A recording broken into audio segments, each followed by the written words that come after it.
अद्भुत भद्र विश्वकर्मा, बहुत ही सुंदर भवन है। मैंने सोचा देवी पांचाली के मनोरंजन के लिए कुछ विशेष प्रयास कर लूं।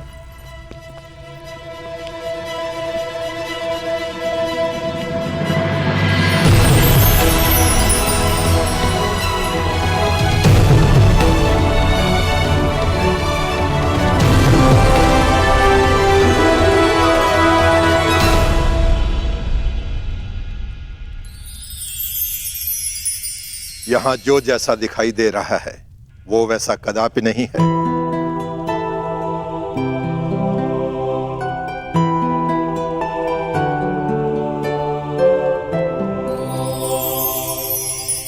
गुप्तचरों से सूचना प्राप्त हुई कि पांडव राजसूय यज्ञ करने वाले हैं और आप भी वहां जाएंगे। यद्यपि कृष्ण के मित्र मेरे स्वाभाविक शत्रु हैं। हाँ। परंतु पिता के आदेश के कारण जाना होगा। तो कुछ ऐसा कीजिए ना कि आपके स्वाभाविक शत्रुओं का प्रयोजन विफल हो जाए। नीति कहती है कि यज्ञ में निमंत्रित अतिथि का अतिथेय द्वारा अपमान हो जाए तो यज्ञ भंग हो जाता है।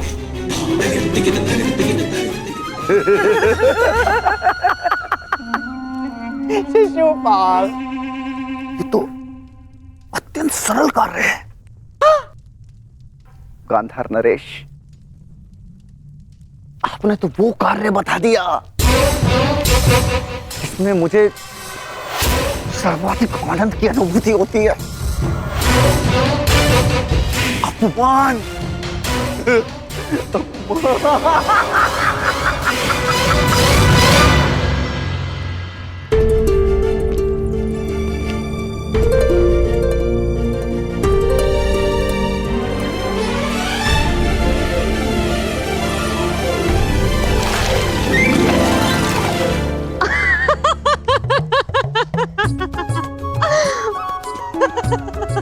अद्भुत ना सका।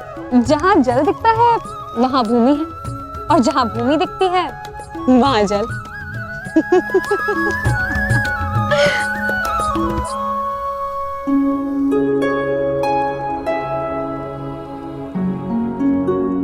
सखा, आप मेरे हाथ पर क्रोधित तो नहीं है ना? सखा हूं, क्रोधित कैसे हो सकता हूं?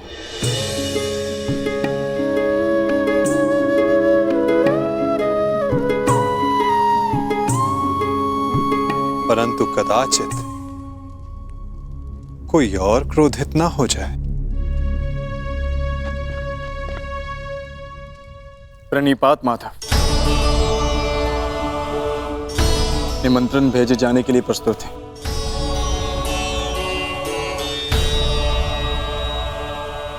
तो पहला निमंत्रण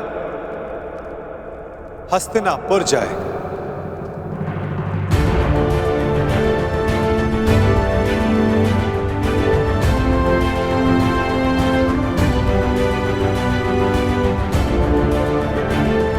क्या हुआ पार्थ, कुछ व्यथित दिखाई देते हो? हाँ माता, शंका है कि क्या दुर्योधन यहां आना स्वीकार करेगा? उसे तो हमारी उन्नति तनिक भी नहीं सुहाती, और यदि वो यहां नहीं आया तो माता कुंती यहां अकेली कैसे आएंगी? प्रयास करना हमारा कर्म है पार्थ, और ये कर्म बिना परिणाम सोचे करना होगा। कदाचित फल हमारे हित में हो। मैं हस्तिनापुर निमंत्रण स्वयं लेकर जाऊंगा, क्योंकि केवल माता कुंती को नहीं, तुम्हारे कुछ और संबंधियों को भी यहां लेकर आना है।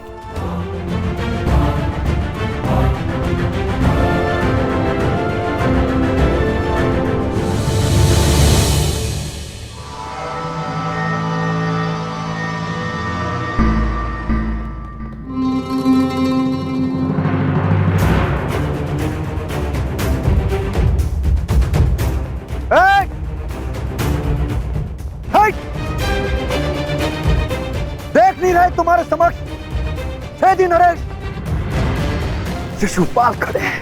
तो 6 दिन नरेश तुम भी जान लो कि तुम अंगराज कर्ण के सामने खड़े हो। तो तुम हो अंगराज कर्ण।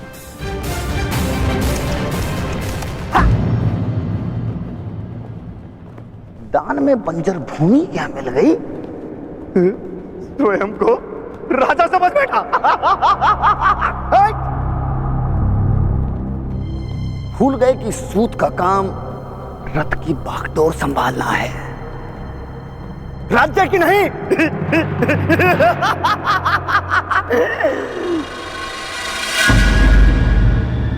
लगता है घर पर वचन देकर आए हो कि जीवित नहीं लौटोगे।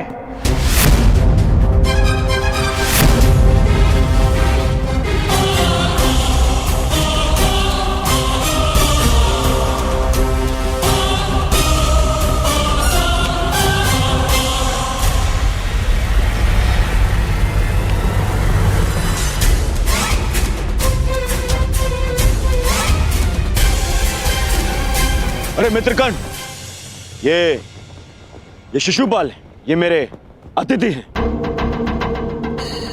और मेरे मित्र भी, और इस नाते से आप दोनों भी मित्र ही हुए।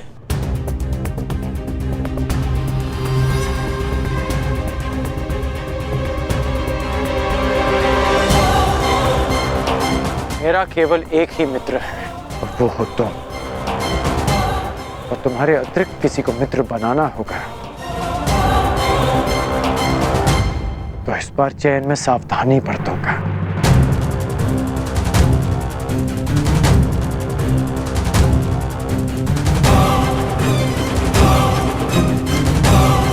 अपने अतिथि की मर्यादा में रहने की चेतावनी अवश्य दे देना मित्र।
आओ अंगराज, तुम्हारी ही प्रतीक्षा थी।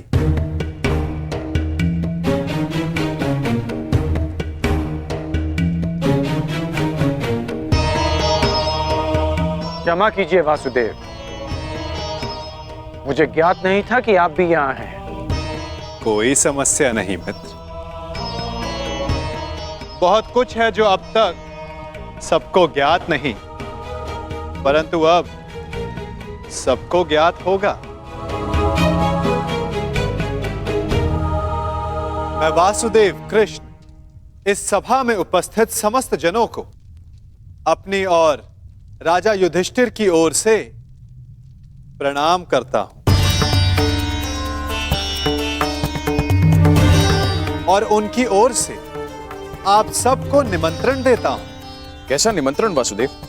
अपनों को निमंत्रण आनंदो उत्सव के लिए ही दिया जाता है महाराज। आपने हस्तिनापुर का एक भाग खांडव प्रस्थ पांडवों को दिया और उन्होंने अपनी परिश्रम और योग्यता से उसे महान इंद्रप्रस्थ में परिवर्तित कर दिया।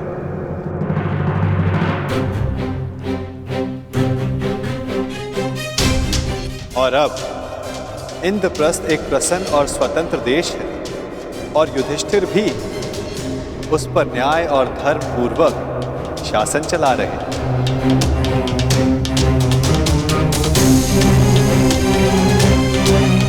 मैं हस्तिनापुर को बधाई देना चाहता हूं कि धर्मराज राजसूय यज्ञ संपन्न करके चक्रवर्ती होने जा रहे हैं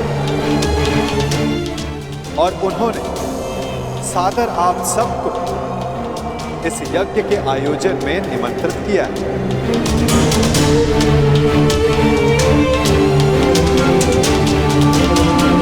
आपके प्रति उनके आदर का अनुमान इस बात से लगाया जा सकता है कि उन्होंने किसी दूत के स्थान पर स्वयं मुझसे आग्रह किया कि मैं आप सबको ये निमंत्रण दूं।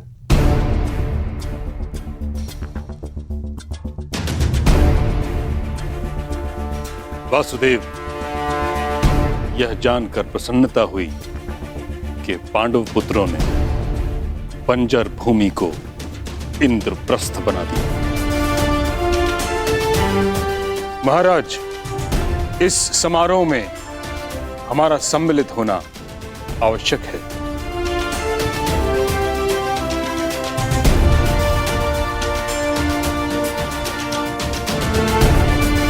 कुरुवंश की संतान चक्रवर्ती सम्राट बने, यह हमारे लिए गर्व की बात है।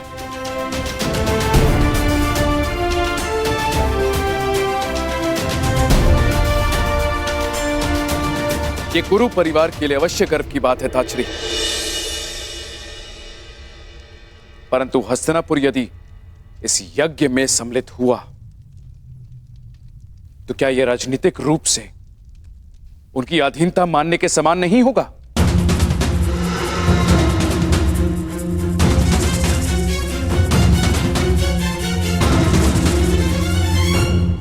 मुझे आश्चर्य है महाराज, आपके मन में यह विचार आया कैसे?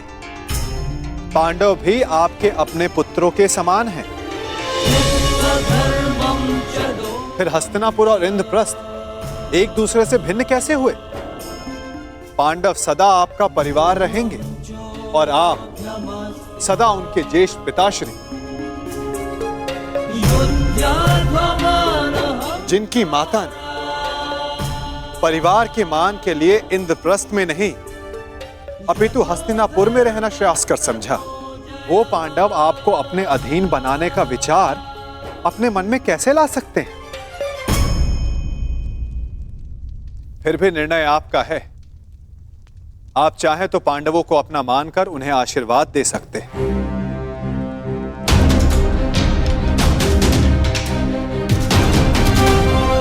या फिर वहां अनुपस्थित होकर यह दर्शा सकते हैं कि हस्तिनापुर पांडवों के वैभव से ईर्ष्या रखने लगा है। तुम्हारा क्या मत है विदुर?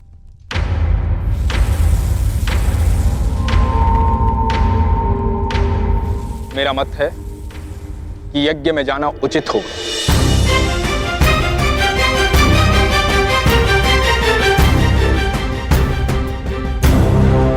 पांडव हमारे शत्रु नहीं हैं, और यदि हस्तिनापुर इस यज्ञ में सम्मिलित नहीं होता है तो चारों तरफ यह संदेश जाएगा कि हस्तिनापुर से पांडवों की उन्नति देखी नहीं गई। और यदि किसी कारणवश राजा किसी आयोजन में सम्मिलित होना अपने पद की गरिमा के अनुकूल नहीं समझते तो युवराज को भेज सकते हैं।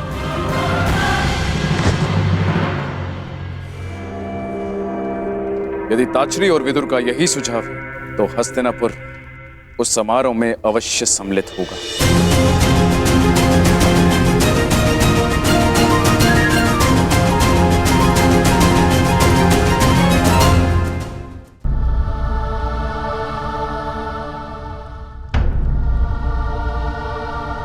क्या हुआ अंगराज?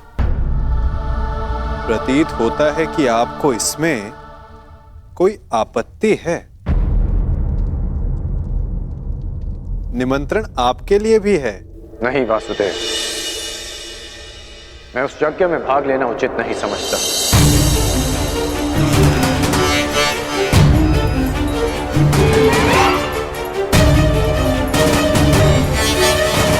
कारण? एक नहीं, 3 कारण हैं। पहला, मैं युधिष्ठिर को सम्राट पद के योग्य ही नहीं समझता।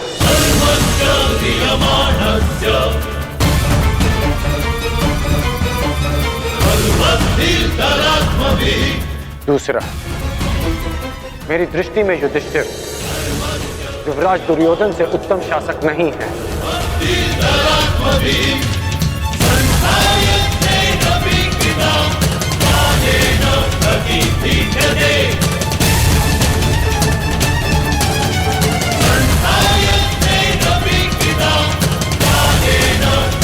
दुर्योधन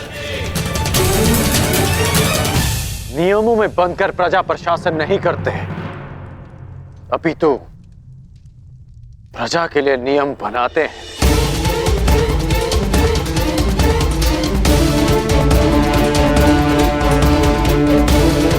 और मुझे पूर्ण विश्वास है कि मेरे मित्र के राज्य में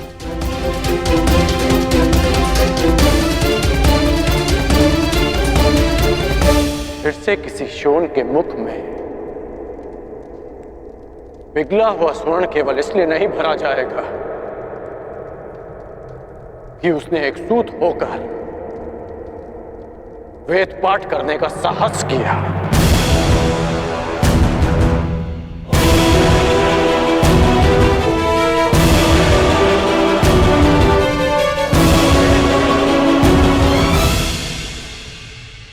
और तीसरा और सबसे बड़ा कारण, मैं धर्मराज के परिवार का सदस्य भी नहीं।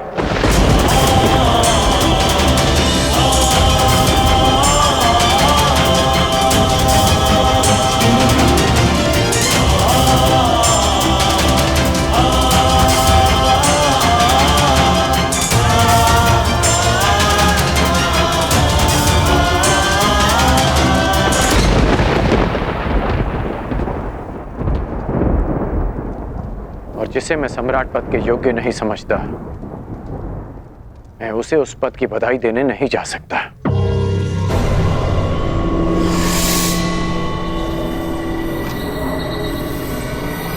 क्षमा कीजिए केशव कि मैं आपके इस निमंत्रण को अस्वीकार कर रहा हूं।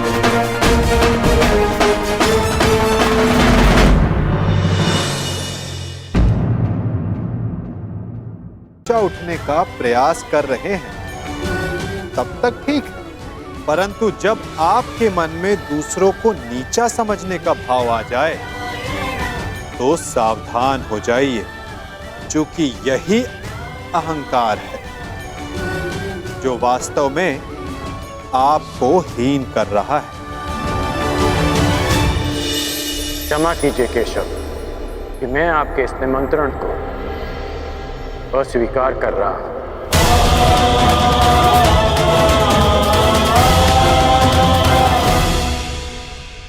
अब वासुदेव, अंगराज थोड़े भावुक हो गए, परंतु आप निश्चिंत रहिए, हस्तिनापुर इस यज्ञ में अवश्य सम्मिलित होगा। मुझे आपके आगमन की प्रतीक्षा रहेगी गांधार नरेश।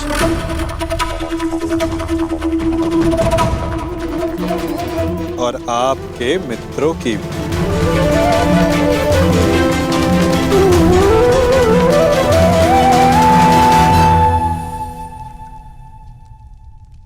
बुआ, बहुत लंबी यात्रा से आया हूं, भूख लगी है।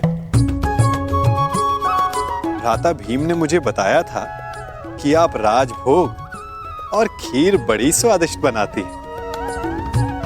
भोजन नहीं कराएंगी?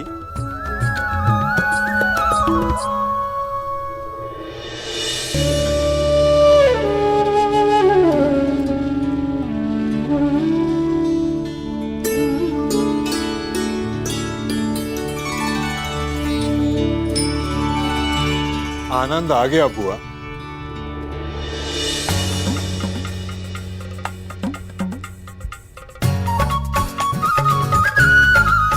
मार्ग में बहुत थक गया था बुआ, परंतु इतना स्वादिष्ट भोजन करके मानो जैसे मेरी थकान कहीं उड़ गई हो।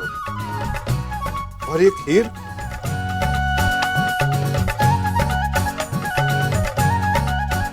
ये खीर तो बहुत ही स्वादिष्ट है बुआ।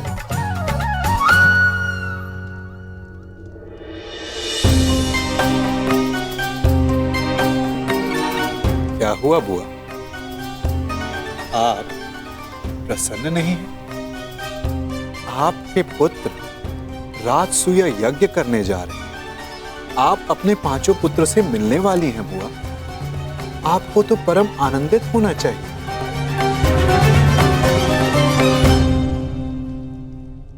हाँ कृष्ण, बस एक ही दुख है, मेरा ज्येष्ठ पुत्र इस प्रायोजन में सम्मिलित नहीं हो पाएगा। कान्हा, ऐसा क्या है जो तुम्हारे बस में नहीं? क्या तुम कर्ण को इंद्रप्रस्थ ले आ सकते हो?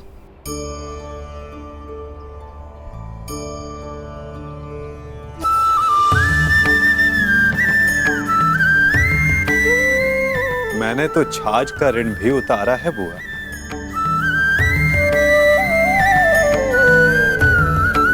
और आपने इतनी मीठी खीर खिलाई है तो प्रयास अवश्य करूंगा कि इसका ऋण भी उतार सकूं। आपका ज्येष्ठ पुत्र अपने 5 अनुजों के साथ इस राजसूय यज्ञ के आयोजन में सम्मिलित हो सके।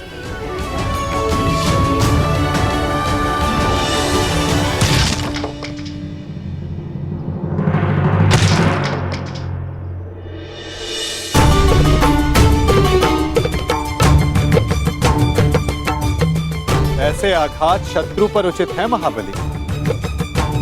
बेचारी लकड़ी को पीड़ा क्यों दे रहे हो?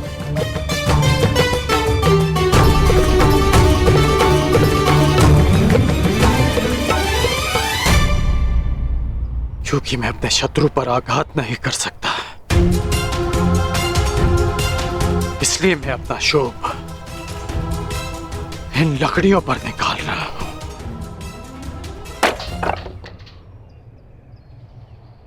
इस समय शत्रुओं की नहीं, मित्रों की सोचो में।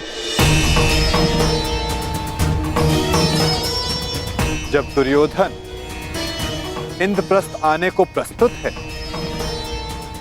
तो तुमने आपत्ति क्यों जताई अंगराज? आपत्ति अंगराज को नहीं, उस सूत पुत्र को है जो परिवर्तन चाहता है और जो युधिष्ठिर की नीति का विरोधी है। इसलिए युधिष्ठिर के आयोजन में सम्मिलित होना मेरे मन को स्वीकार नहीं। मन की सुनना अच्छी बात है अंगराज, परंतु जो वचन दिया उसका क्या?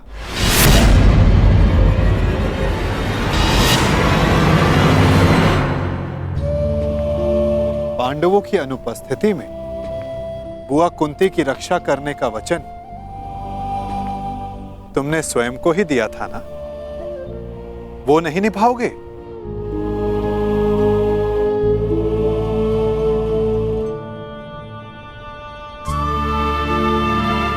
मैंने तो बस तुम्हें तुम्हारा वचन स्मरण करवाया है अंगराज। उसे निभाना है या नहीं, ये तुम्हारा निर्णय है।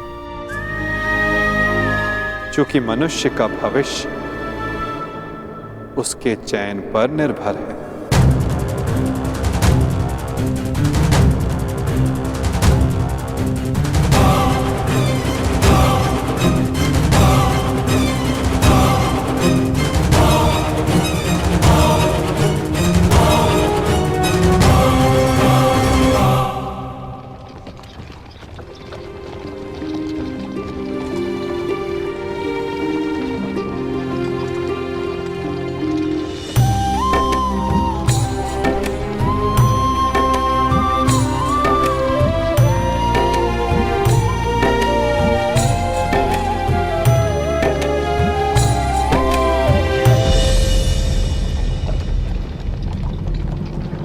सारथी, रथ रोको।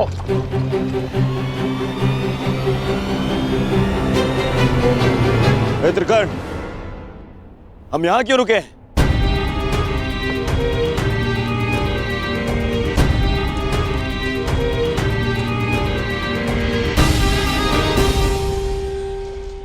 हम इंद्रप्रस्थ की सीमा पर खड़े हैं।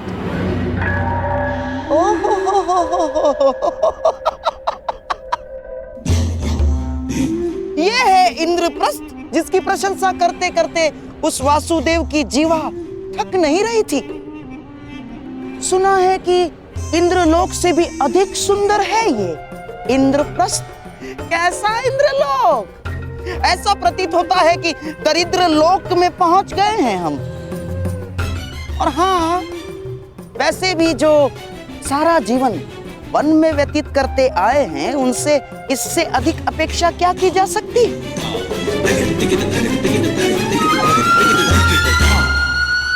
अब तो हस्तिनापुर संदेश भिजवाकर गुप्तचरों को ही बुलाना होगा कि वो जाकर खोजें कि किस गुफा में पांडवों ने अपना साम्राज्य स्थापित किया है। चलो मेरे होने वाले सम्राट, चलो लौट चलते हैं। महाराज को भी इंद्रप्रस्थ की भव्यता के विषय में, सुंदरता के विषय में पता चलना चाहिए ना। आओ। रुकिए गांधार नरेश।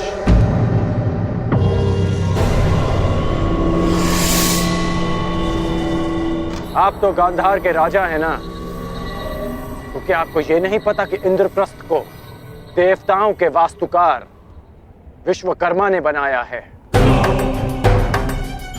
कुछ तो दिव्य बनाया होगा ना। तुम्हारा तात्पर्य क्या है मित्र?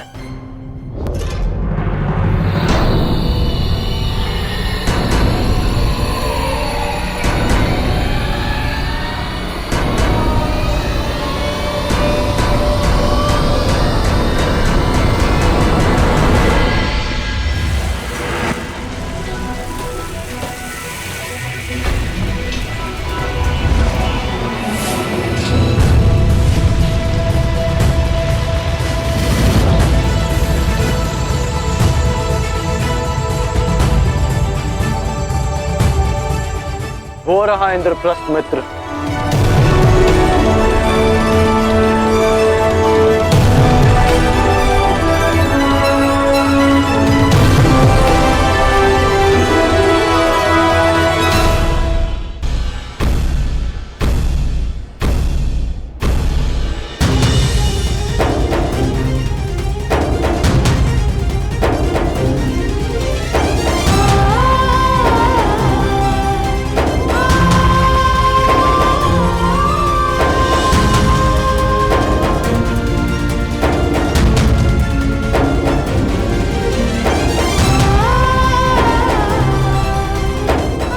इसी प्रकार तुम सब प्रगति करते रहो पुत्र।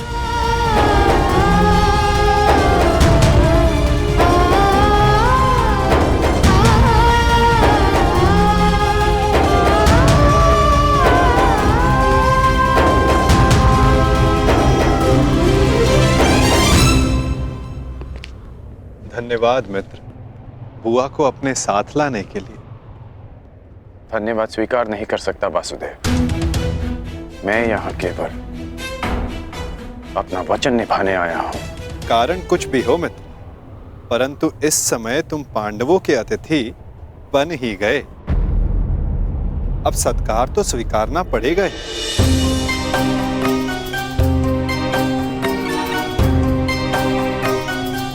स्वागत है अंगराज।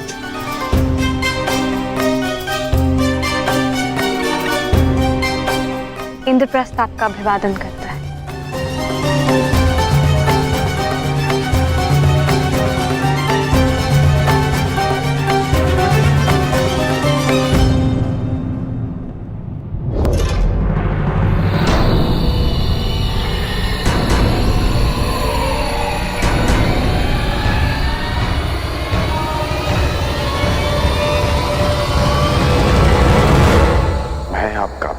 स्वीकार नहीं कर सकता देवी। किंतु आप अतिथि हैं, आपका स्वागत अनिवार्य है अंगराज। अतिथि तो मैं पंचाल में भी था जब उस दिन सूतपुत्र कहकर अपमान किया, तो आज अंगराज कहकर यह सम्मान क्यों? क्योंकि उस दिन आप अनामंत्रित थे, परंतु आज आप निमंत्रण पर आए हैं। राजकुल की परंपरा कदाचित मैं कभी नहीं समझ पाऊंगा। आप सब जब चाहे नियम तोड़ मरोड़ लेते हैं, परंतु एक योद्धा के लिए एक नियम कभी नहीं बदलता कि वो ना कभी हार स्वीकारता है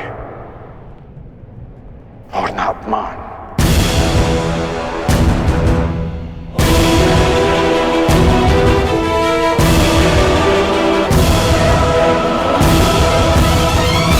वैसे भी मेरी दृष्टि में युधिष्ठिर युवराज दुर्योधन से श्रेष्ठ शासक नहीं है। परंतु एक शासक। ये तो अपना अपना दृष्टिकोण है अंगराज। अति सुंदर।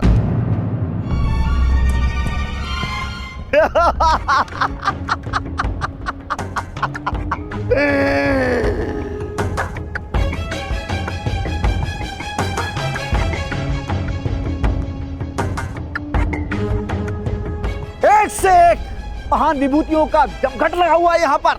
एक ये जो बचपन से दान में अधिकार मांगता आया,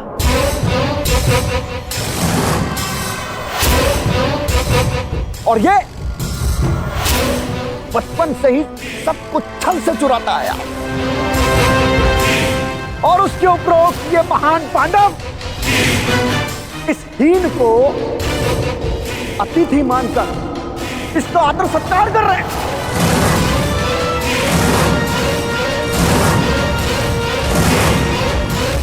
सावधान छेदी नरेश। शांत हो जाओ विकोदर।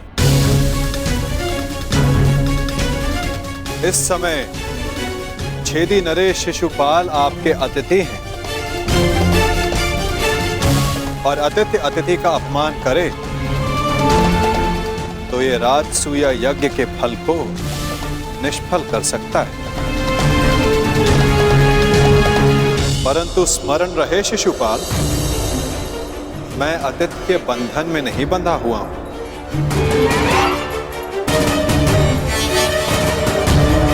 तो स्मरण रहे शिशुपाल, मैं अतिथि के बंधन में नहीं बंधा हुआ हूं। परंतु मैं छेदी नरेश शिशुपाल सभी बंधनों से मुक्त हूं। तेरे अतिरिक्त मेरा कोई वध नहीं कर सकता। अपने मामा का वध करने वाला रणछोड़, थोड़े बंधन में तो तू बंधा हुआ है।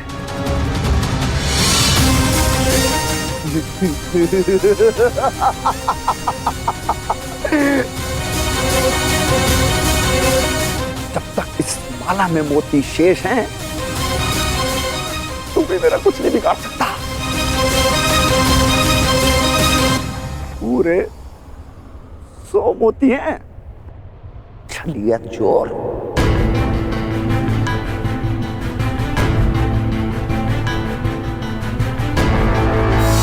नहीं शिशुपाल, अब केवल 99 रह गए, और जैसे ही ये सारे मोती समाप्त हुए, तुम्हारे 100 अपराध भी पूरे हो जाएंगे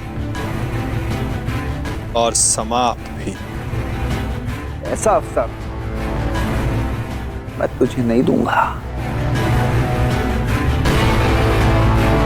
स्त्रियों के वस्त्र चुराने वाले।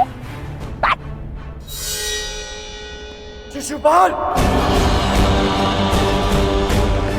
वरदान यह है कि तुम्हारा कोई वध नहीं कर सकता, परंतु मर्यादा का उल्लंघन किया तो कहीं ऐसा न हो कि तुम्हारा वध करने वाले को भी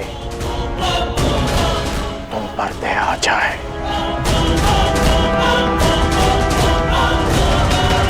अंगराज, हम यहां पांडवों के आनंद में आए हैं, यहां कोई उत्पात उचित नहीं होगा।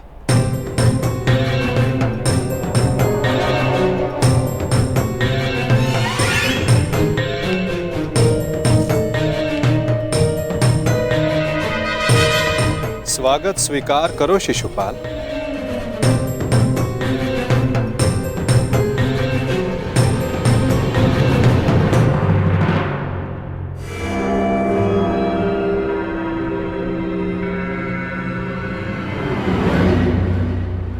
एक पुरुष को सब पत्नियां संतुष्ट नहीं कर सकती,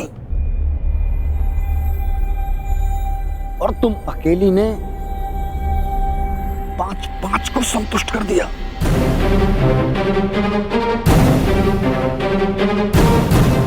अद्भुत।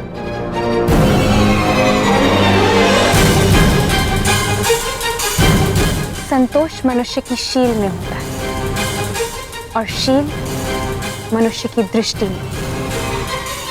अपनी दृष्टि सीधी कर लीजिए। वो क्या है ना, टीका टेढ़ा हो जाएगा।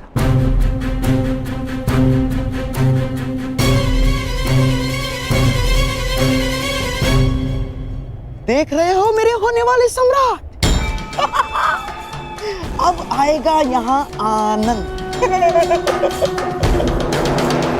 नहीं लगेगी ना हल्दी, परंतु रंग बहुत सुंदर जमेगा। इस मूर्ख शिशुपाल का अहंकार और द्रौपदी का दर्प आपस में टकराएंगे और भंग होगा पांडवों का यज्ञ।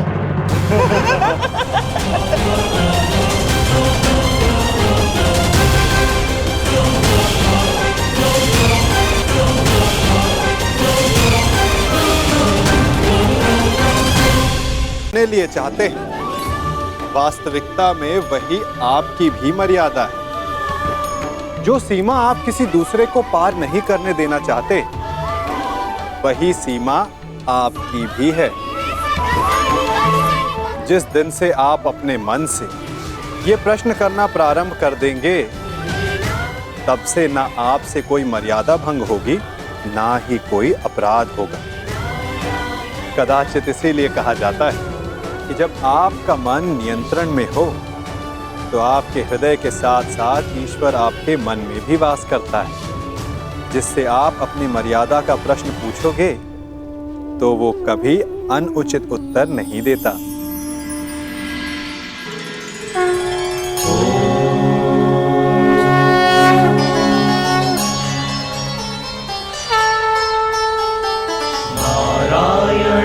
नमस्कृत्य नरं चैव नरोत्तमं देवीं सरस्वतीं व्यासं ततो जयमुदीरये। मामाश्री, जब तक ये कृष्ण यहाँ पे है,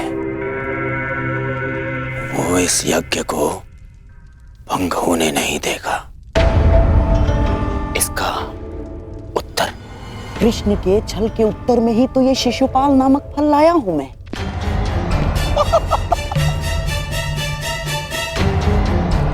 स्मरण है ना आपको? कहीं ऐसा तो नहीं कि इस माया महल की सुंदरता और पांचाली की तिरछी दृष्टि आपके नैनों में बस गई है? कांधार नरेश, मेरी तिरछी दृष्टि छोड़िए और अपनी तिरछी चाल संभालिए।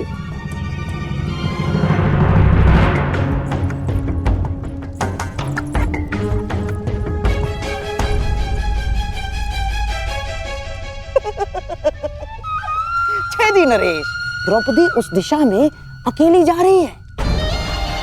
अवसर है आपके पास, अवसर। और जो स्त्री 5 पतियों को स्वीकार कर सकती है, उसके लिए छठे को स्वीकारने में क्या समस्या है?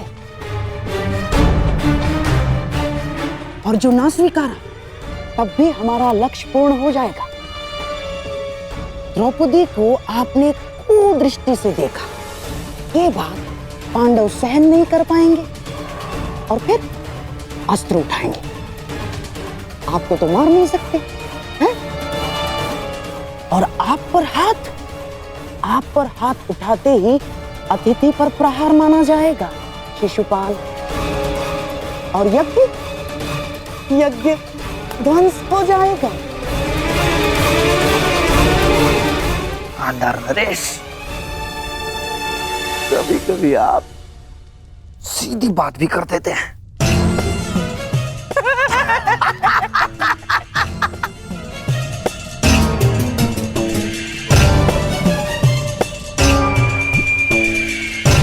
आओ मेरे होने वाले सम्राट, अग्नि प्रज्वलित कर दी है। आओ थोड़ा घी भी डाल दे।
सुंदर, यह भाग्य है इन पुष्पों का।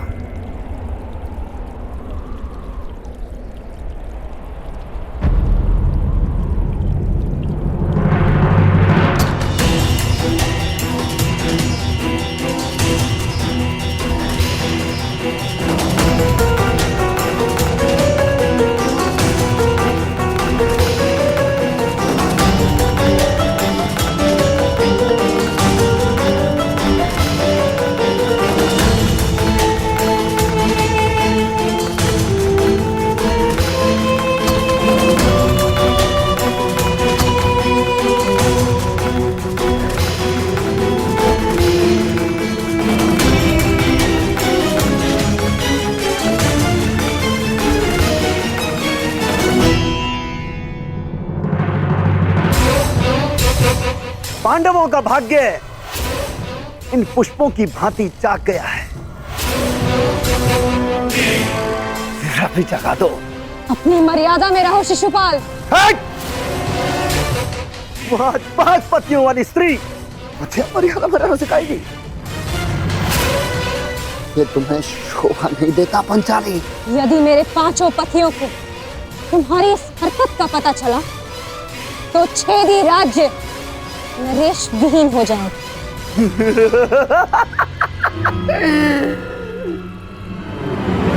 कहाँ हैं तुम्हारे 5 पति? यहाँ तो सिर्फ मैं हूं। और अगर तुम्हारे 5 पति यहाँ पर आ भी जाएं, तब भी वो छेदी नरेश शिशुपाल का बाल भी बांका नहीं कर सकते।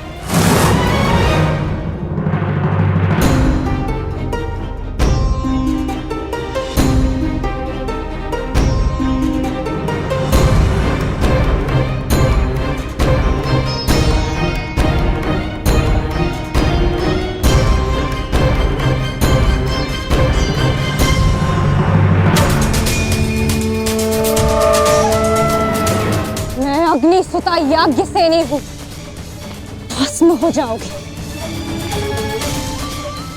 देखता हूं इस अग्नि में कितना ताप है।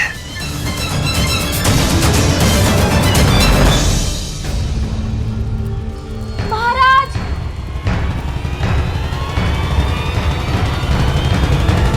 छेदी नरेश महारानी पर कुदृष्टि डाल रहे हैं।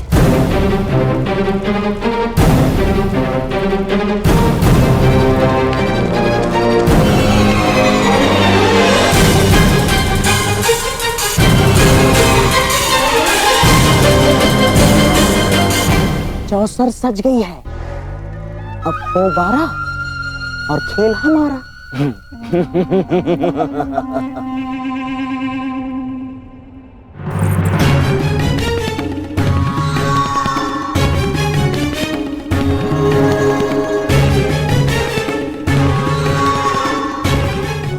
मुझे अपने ताप का अनुभव करने दो पांचाली।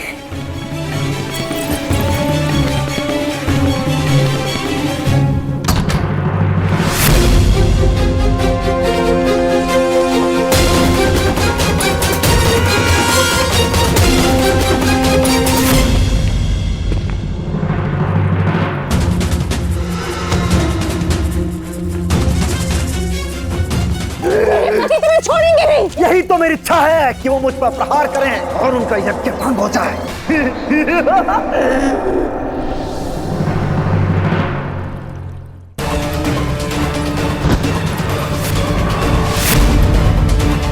अतिथि हूं, सत्कार करो मेरा पंचाली।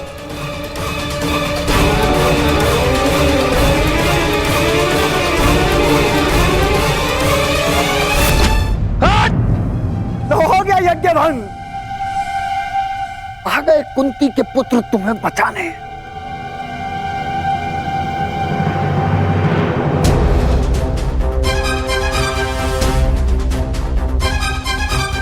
कुंती का पुत्र ना सही,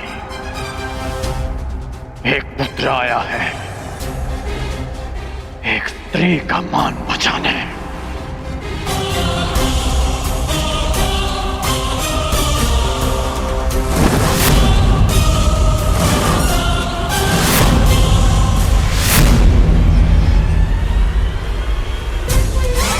तुमने फिर से एक अतिथि की मर्यादा भंग की शिशुपाल। जब भी कोई शिशुपाल किसी स्त्री का मान भंग करेगा, ये कर्ण उसके मार्ग में बाधा बनेगा।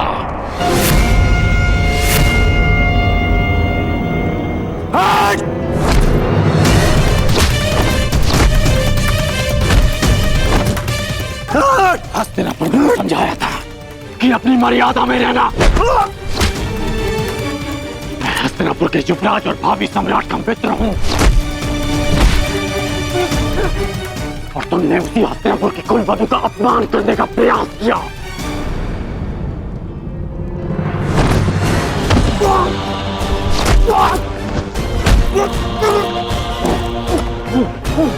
पांडव बंधन में हो सकते हैं, परंतु कर्ण इस समय किसी बंधन में नहीं।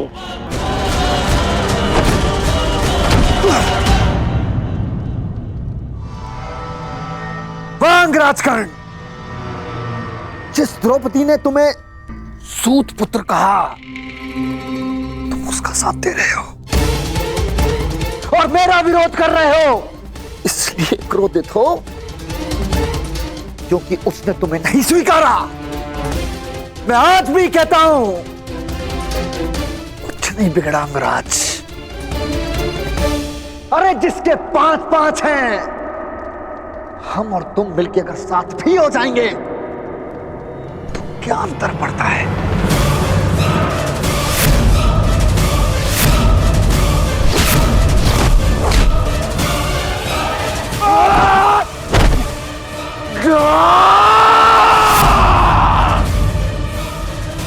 तुम जैसे कुबुद्धियों के लिए इस संसार में कोई स्थान नहीं।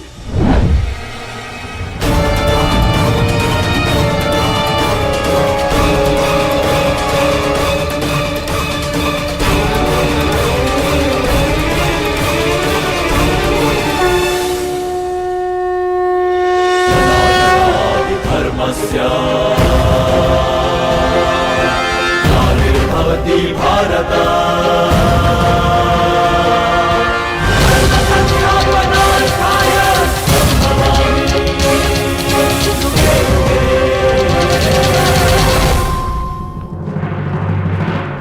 यही है वो नीच। आज भले ही ये यज्ञ भंग हो जाए, परंतु इस नराधम का वध तो निश्चित है। इसके शरीर में इतने बाण फेंकूंगा कि वायु प्रवेश का स्थान भी नहीं बचेगा।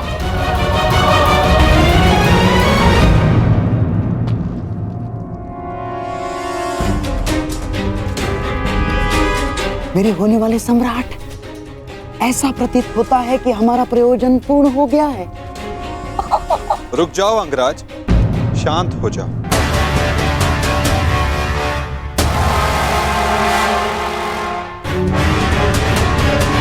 जाने दो इसे। नहीं केशव, नहीं। हम सब किसी प्रयोजन से जन्म लेते हैं और किसी ना किसी प्रयोजन के अंतर्गत मृत्यु भी होती है। और इस समय शिशुपाल के जन्म का प्रयोजन सिद्ध नहीं हुआ है अंगराज, ना ही उसके मृत्यु का।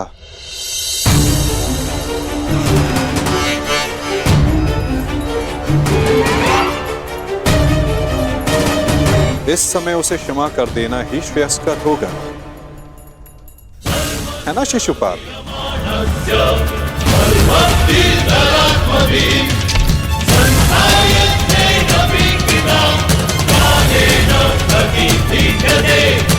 इसने हमारे सारे प्रयत्नों पर पानी फेर दिया।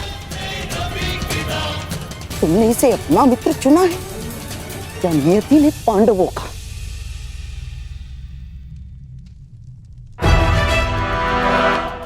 आओ शिशुपाल, उठो।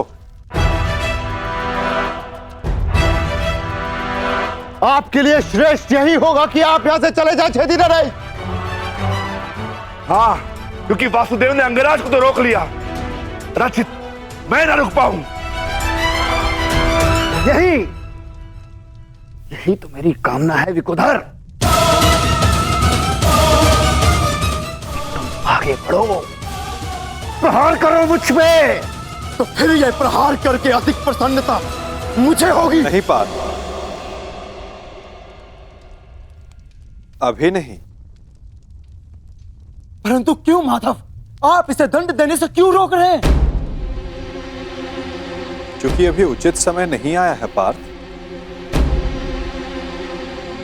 शिशुपाल के जन्म का प्रयोजन अभी पूर्ण नहीं हुआ है।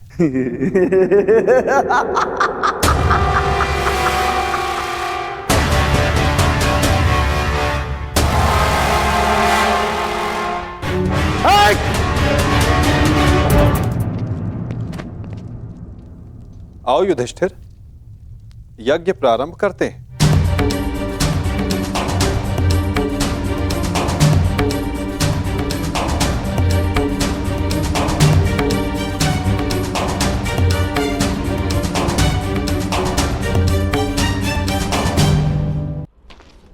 रुक जाइए अंगराज।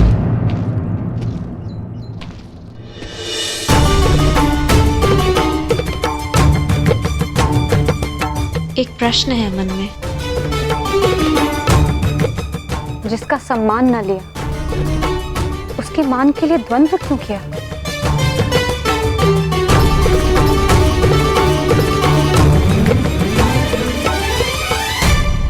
यदि आपके स्थान पर कोई और स्त्री भी होती याज्ञसेनी, तो यह अंगराज उसकी रक्षा भी अवश्य ही करता है, क्योंकि जिसने मुझे जन्म दिया वो भी एक नारी है, और हर नारी सदा सम्मान का पात्र होती है।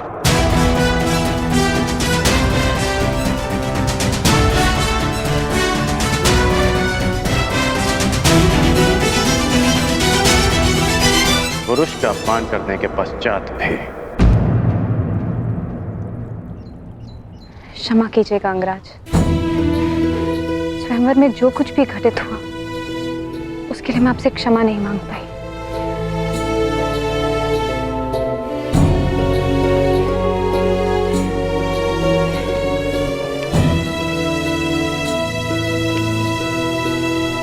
क्षमा उस कर्म के लिए मांगनी चाहिए देवी जिसके परिणाम से खेद हो। क्या सत्य में आपको उस कर्म के परिणाम का पछतावा है? आपको लगता है मुझे खेद नहीं है? नहीं है, आपको खेद नहीं है। खेद और पछतावा दृष्टि में दिख जाते हैं, और आपकी दृष्टि में समझता हूं।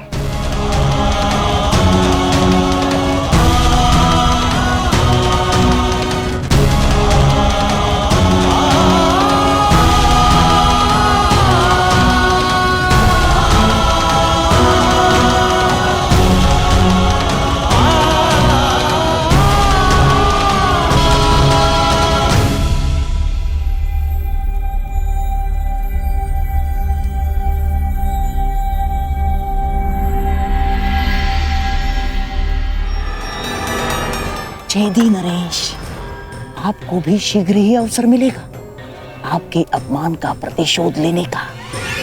हाँ?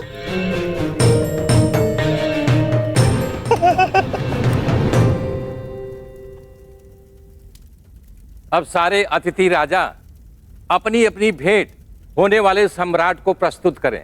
देखते जाइए चेदी नरेश, हमने भी मनोरंजन का प्रबंध किया है।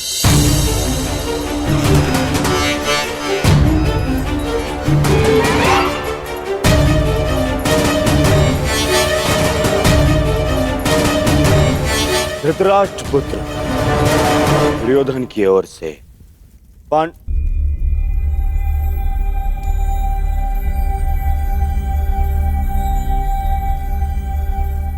पांडु पुत्र नहीं, धर्मराज पुत्र युधिष्ठिर को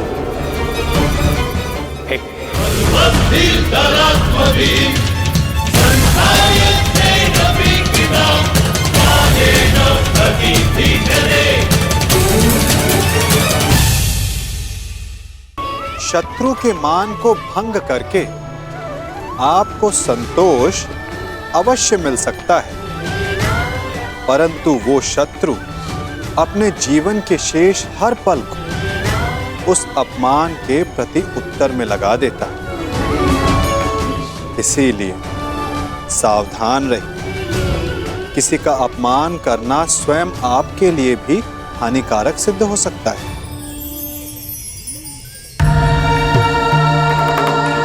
धृतराष्ट्र पुत्र दुर्योधन की ओर से पांडु पुत्र नहीं, धर्मराज पुत्र युधिष्ठिर को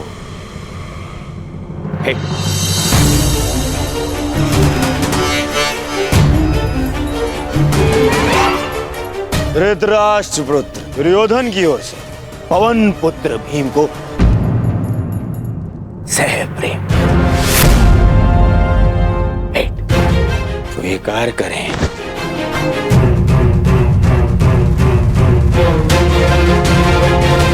धनुर्धारी अर्जुन,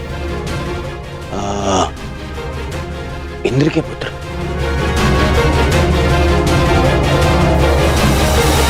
गुरुवंशी धृतराष्ट्र के पुत्र दुर्योधन की ओर से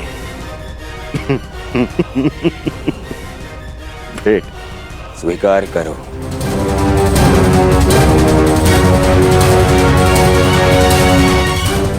अश्विनी कुमार के पुत्रों को धृतराष्ट्र पुत्र दुर्योधन की ओर से भेंट।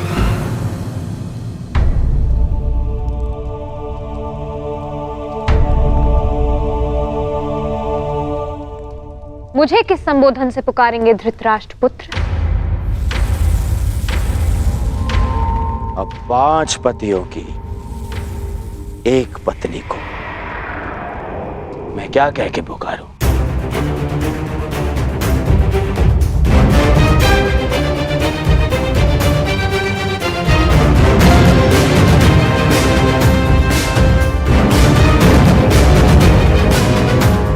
फिर भी तुम्हारा जन्म यज्ञ की अग्नि से हुआ है, तो तुम्हें यज्ञ पुत्री कह सकता हूं।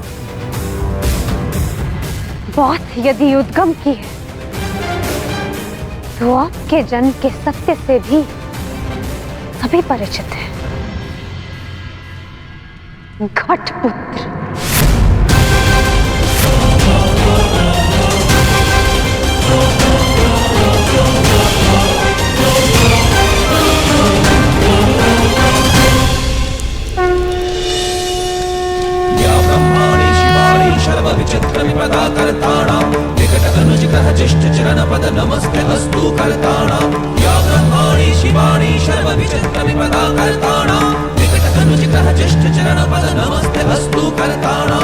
अब राजसूय यज्ञ संपन्न हुआ।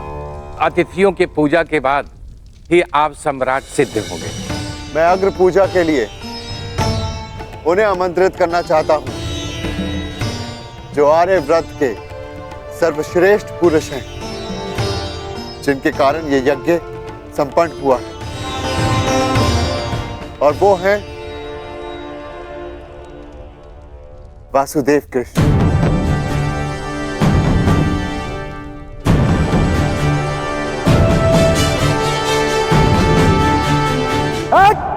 रुक! अब समय आ गया है इस यज्ञ के विध्वंस का और शिशुपाल की दुष्टता के प्रारंभ का। समय आ गया है शिशुपाल की धृष्टता के अंत का। किसकी अग्र पूजा कर रहे हो युधिष्ठिर? इस कृष्ण की। अग्र पूजा उसकी होती है जो हर क्षेत्र में सर्वश्रेष्ठ हो, हर क्षेत्र में अग्र हो। और ये कृष्ण, ये तो छल करने में अग्र है। मैं इसको सर्वश्रेष्ठ नहीं मानता। शिशुपाल, अग्र पूजा किसकी की जाए, वो यज्ञ के आह्वानकर्ता का अधिकार है। आप अपनी मर्यादा से बाहर जा रहे हैं। निसंदेह।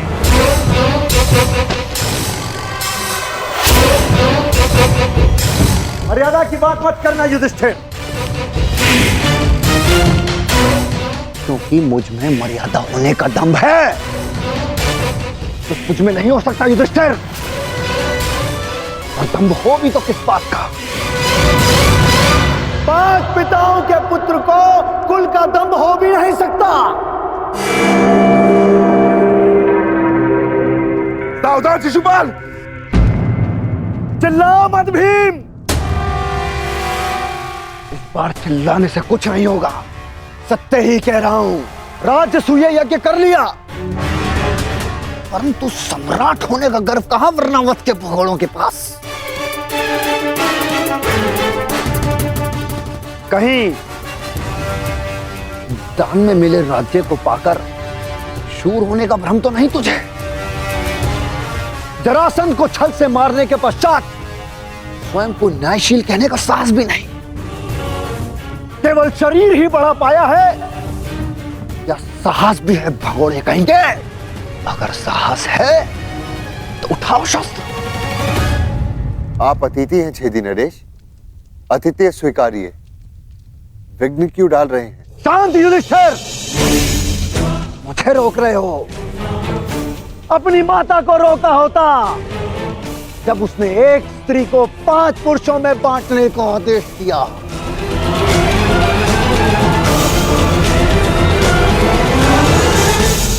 स्त्रियों का सम्मान करना सीखो शिशुपाल। ये मत भूलो कि तुम भी एक नारी की कोख से जन्मे हो। ये देखो, श्री कृष्ण वासुदेव बोले, सार का सबसे बड़ा पाखंडी, छली, कामी मुझे सिखाएगा कि किसका अपमान किया जाए, किसका सम्मान।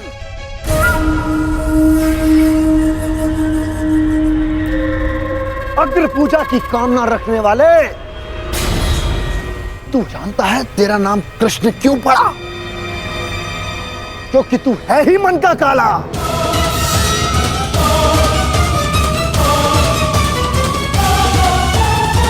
तेरे माता पिता ने तुझे जन्म देते ही इसलिए त्याग कर मथुरा से गोकुल पहुंचाया, क्योंकि तेरे पांव देखते ही भाप गए थे कि तू कुलनाशक सिद्ध होगा।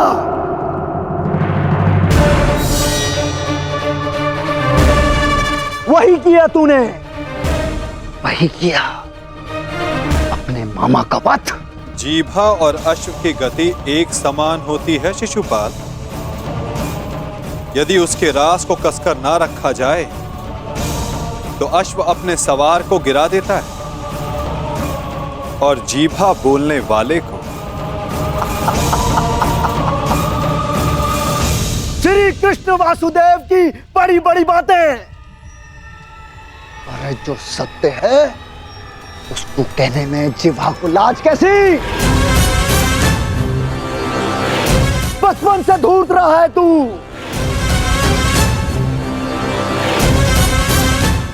सब जानते हैं।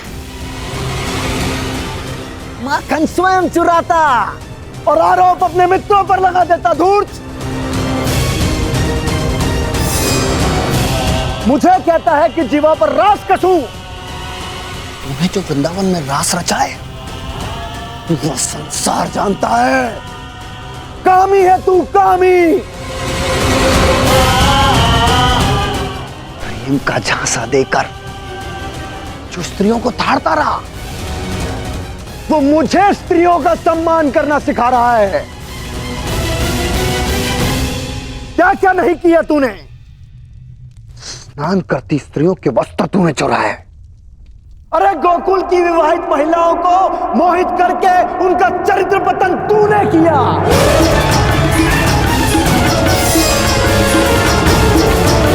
गोकुल की विवाहित महिलाओं को मोहित करके उनका चरित्र पतन तूने किया। मैं सावधान करता हूं तुम्हें, मेरे धैर्य की परीक्षा ना लो शिशुपाल। अपनी सीमा में रहो।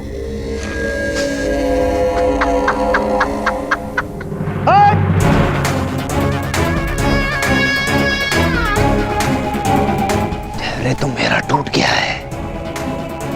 उसकी अग्र पूजा होते देखकर जिसने सदा पीठ पीछे से प्रहार किया। कायर है तू, कायर। सीमाएं तो तूने लांघी हैं। छल से रुक्मणी का हरण किया तूने। स्त्रियों का अपहरण करने वाले दुष्ट। तुम्हारे पापों का घड़ा भरता जा रहा है शिशुपाल, सावधान।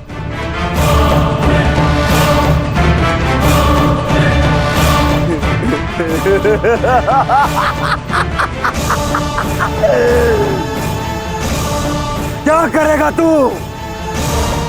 युद्ध करेगा मुझसे जैसे जरासंध से किया? रण छोड़।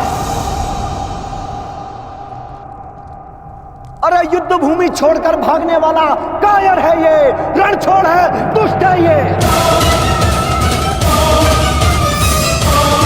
क्या करेगा तेरे ये दास पांडव? इनके द्वारा तू मुझे भी मरवा देगा। कुलनाशक है तू और तुझे अग्नि पूजा का सम्मान चाहिए।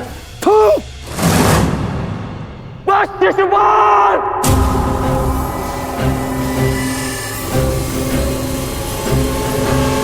अपनी सीमा को वश में रखो। हट। मुझे एक सूत पुत्र की मंत्रणा की आवश्यकता नहीं है। ये मेरा और इस ग्वाले का प्रकरण है।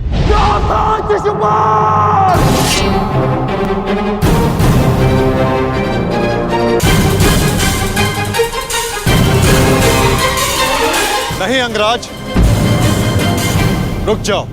निकाल देने दो छेदी नरेश को अपने मन का मैल।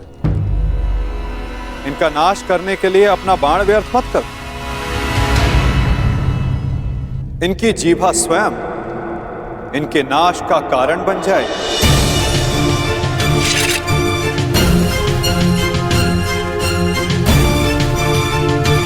ऐसे बालक योद्धाओं को तू अपने छल से वश में कर सकता है या फिर तेरे इन दास पांडवों को। मेरे जैसे वीर को नहीं।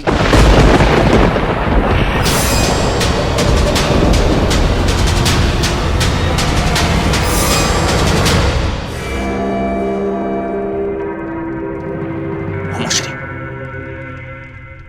इस कृष्ण ने विषय को अपनी ओर मोड़ लिया है। शिशुपाल के 100 अपराध भी पूर्ण होने वाले हैं। इसे रोकना होगा।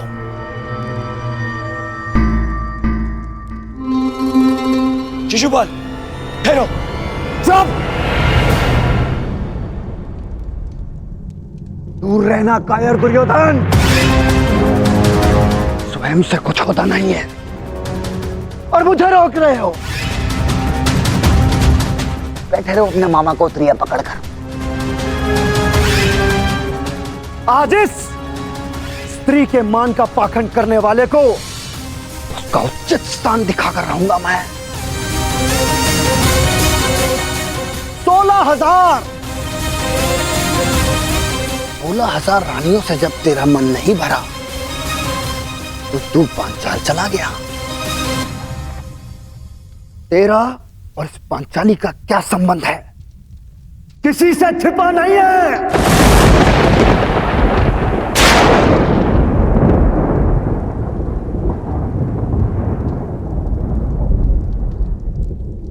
पांचाली का विवाह तूने जानबूझकर इन पांडवों से करवाया, क्योंकि तू जानता है ये मूर्ख कभी तेरा विरोध नहीं करेंगे।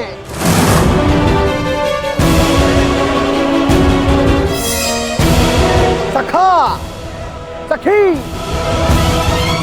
सखी की संबंध की आड़ में क्या रासलीला रचा रहा है तू, ये मैं भली भांति जानता हूं।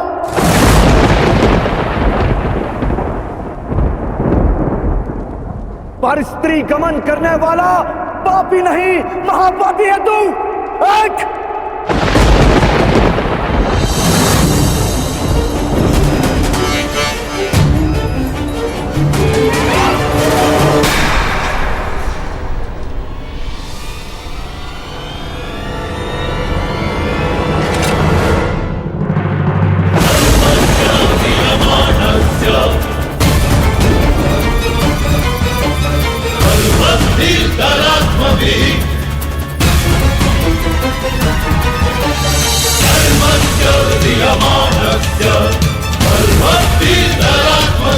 तुम्हारे पापों की सीमा समाप्त हुई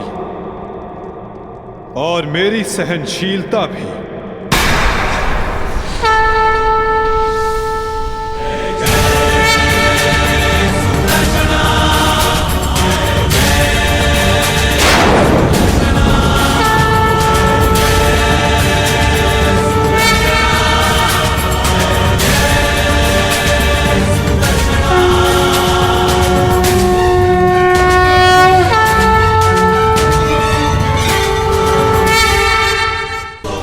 शिशुपाल, तुम्हें जो वरदान मिला उसे पाकर तुम अमर भी हो सकते थे। मृत्यु का भय नहीं था।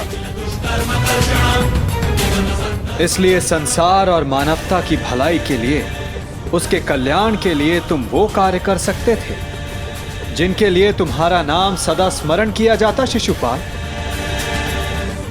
परंतु शक्तिशाली होने के अहंकार में तुम अपने वरदान को व्यर्थ कर बैठे शिशुपाल।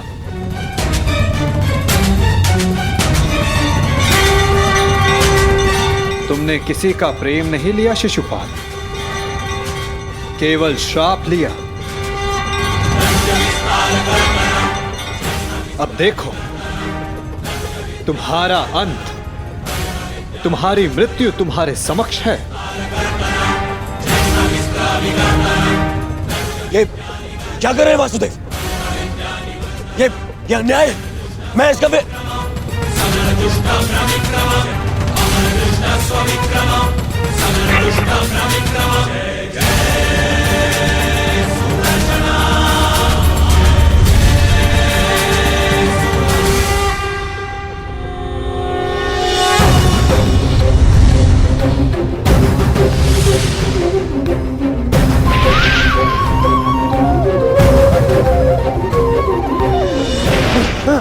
दुर्योधन बचा लीजिए। भवती भारत धर्मस्य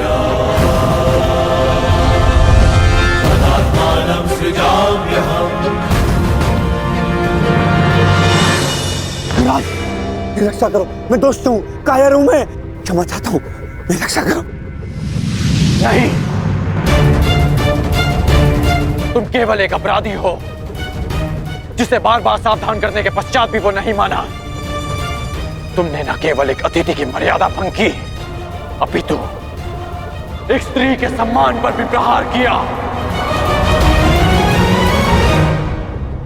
तुम्हारी सहायता करना एक अपराध है जो मैं नहीं करूंगा।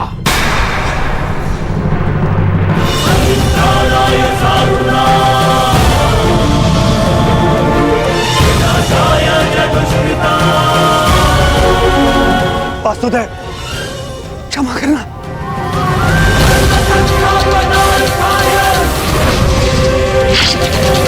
शिशुपाल!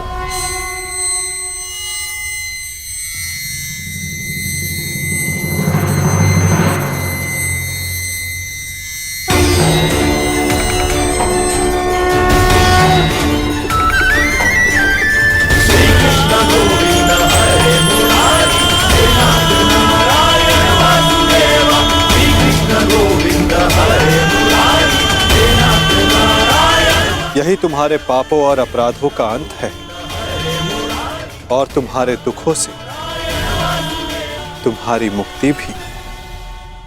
अनर्थ हो गया वासुदेव, अनर्थ। जिस अतिथि के केवल अपमान से यज्ञ भंग हो जाता है, वहां उसका वध कर दिया आपने। मेरे भांजे युधिष्ठिर का यज्ञ भंग कर दिया आपने। अनर्थ हो गया वासुदेव, अनर्थ। मेरे भांजे युधिष्ठिर को सम्राट बनने से रोक दिया आपने, इस इंद्रप्रस्थ को शापित कर दिया।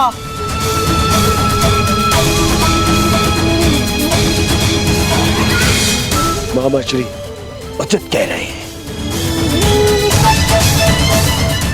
ये यज्ञ भंग हो गया।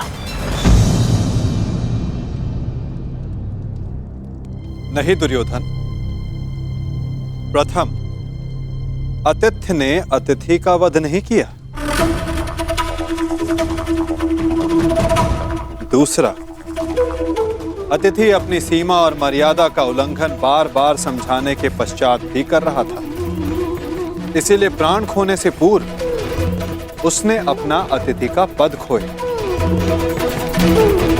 तीसरा, उसने अपराध किया जिसका उसे दंड मिला। और चौथा, जहां अपराधी को मुक्ति मिले वो स्थान श्रापित नहीं, सम्मानित होता है दुर्योधन।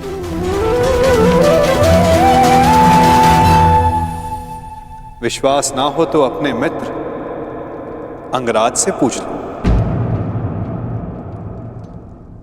वासुदेव ठीक कह रहे हैं मित्र।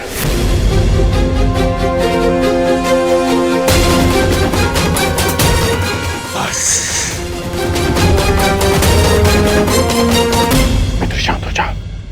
इस समय तुमने कुछ कहा या किया वो तुम्हारे विरुद्ध जाएगा। मित्र, तुम हस्तिनापुर के प्रतिनिधि हो। तुम्हारी एक भूल हस्तिनापुर का गौरव सदा के लिए नष्ट कर देगी। शांत हो जाओ मित्र। नहीं! मैं शांत नहीं रहूंगा। यहाँ एक अतिथि की मर्यादा को भंग किया गया है। अब मैं इस स्थल पर एक क्षण नहीं रुकूंगा।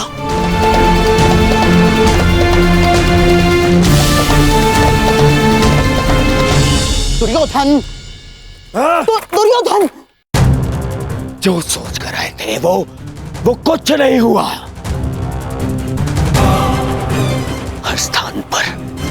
हर स्थान पर हमें छलने के लिए प्रयोजन किए गए। मुझे तो ये समझ में नहीं आता कि हम यहाँ आए हैं क्यों थे।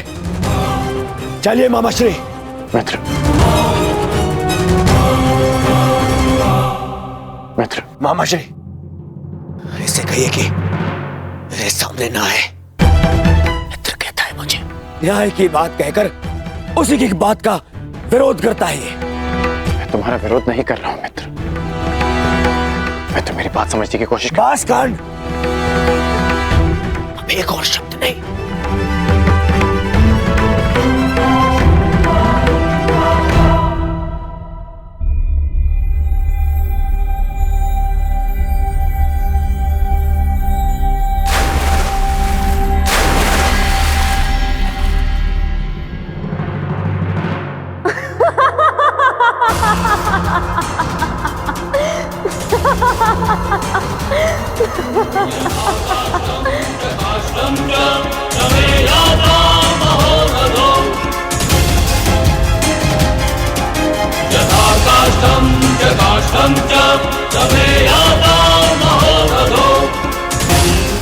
सबकी उनके पिता से तुलना करने वाला स्वयं भूल बैठा कि वो किसका पुत्र है।